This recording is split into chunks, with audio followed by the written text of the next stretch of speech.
Now, Ukraine and the European Union have criticized Mongolia for hosting Russia's President Vladimir Putin. And despite being a member of the International Criminal Court, Mongolia did not arrest Putin on a warrant for alleged war crimes. The court itself has no power to enforce the order. A red carpet welcome for Vladimir Putin in the Mongolian capital, ignoring international calls to arrest the Russian leader. Mongolia's president, Ukhnagi Horilshuk, who invited Putin, instead pledged to strengthen ties with Russia.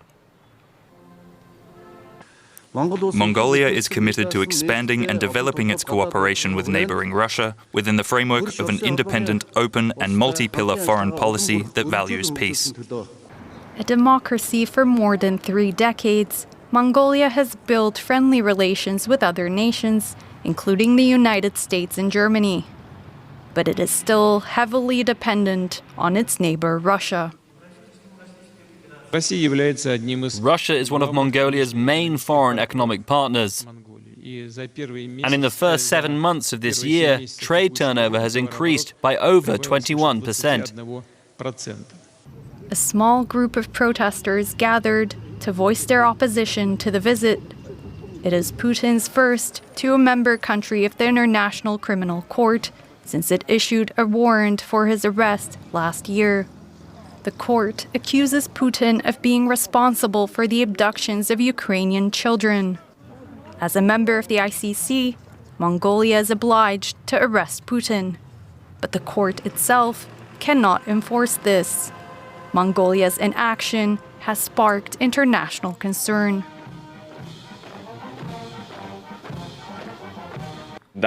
This is yet another example of another crack in the system based on international law. The question is how this affects the rest of the world order.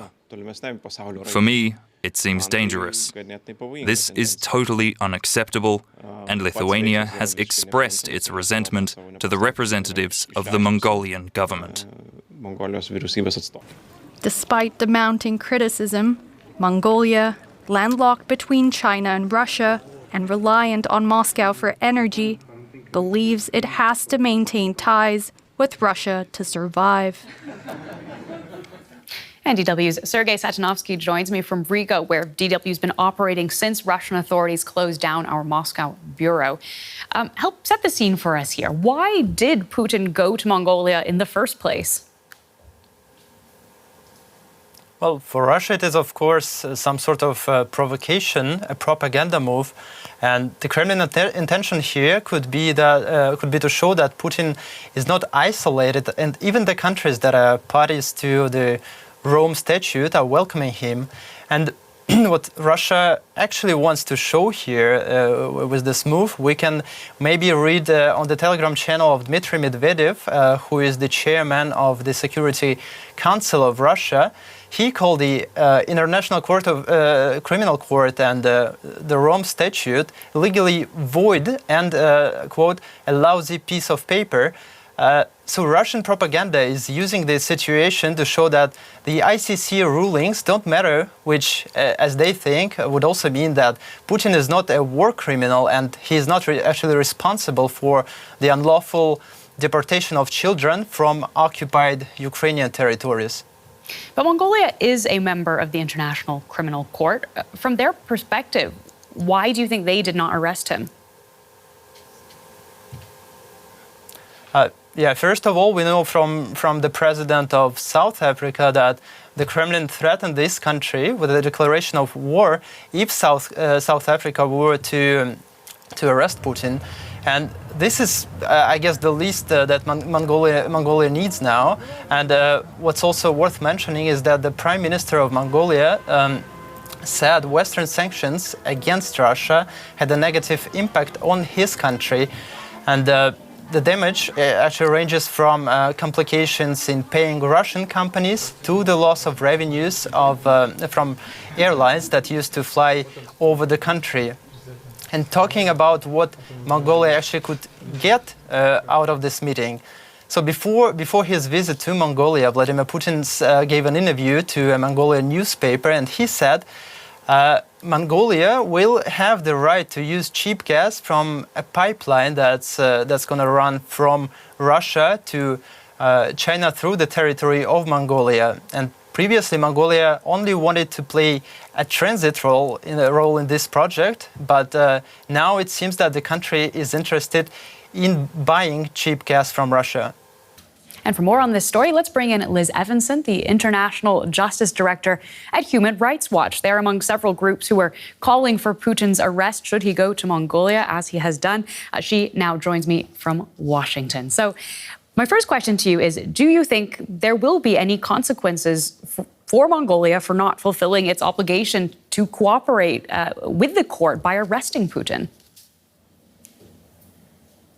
It's certainly incredibly disappointing to see that Mongolia has allowed Putin to visit without facing arrest. It's an affront to victims of war crimes in Ukraine.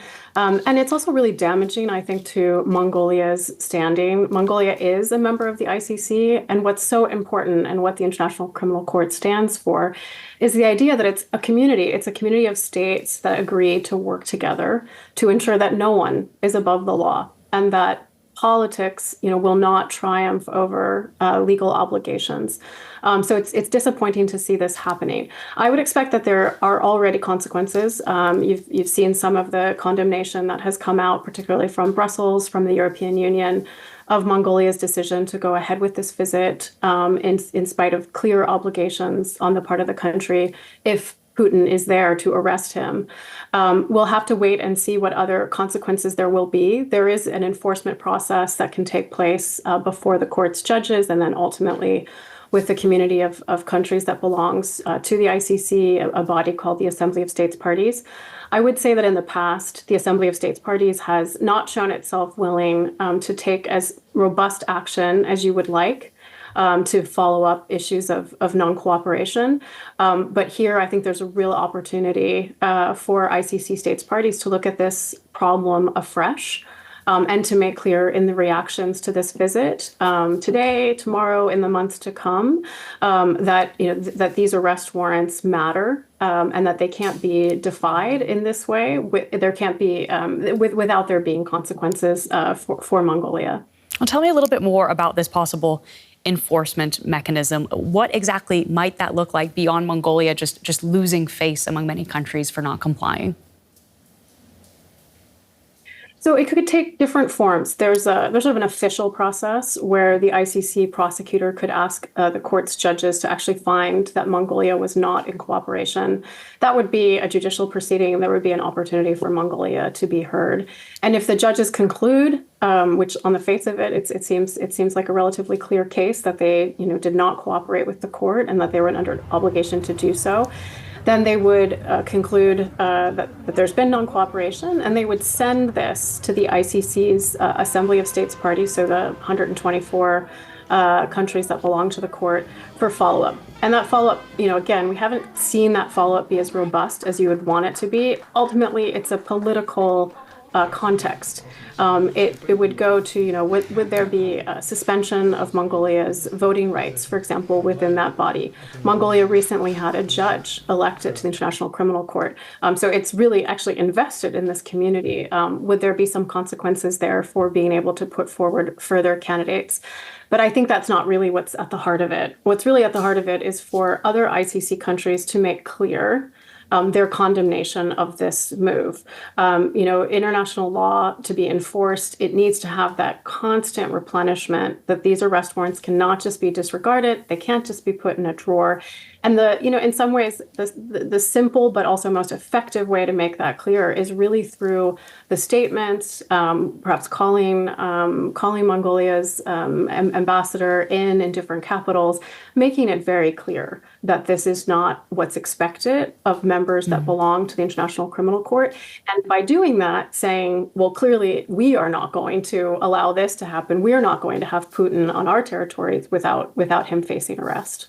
Well, thank you so much for that political and legal perspective. That is Liz Evenson, International Justice Director with Human Rights Watch.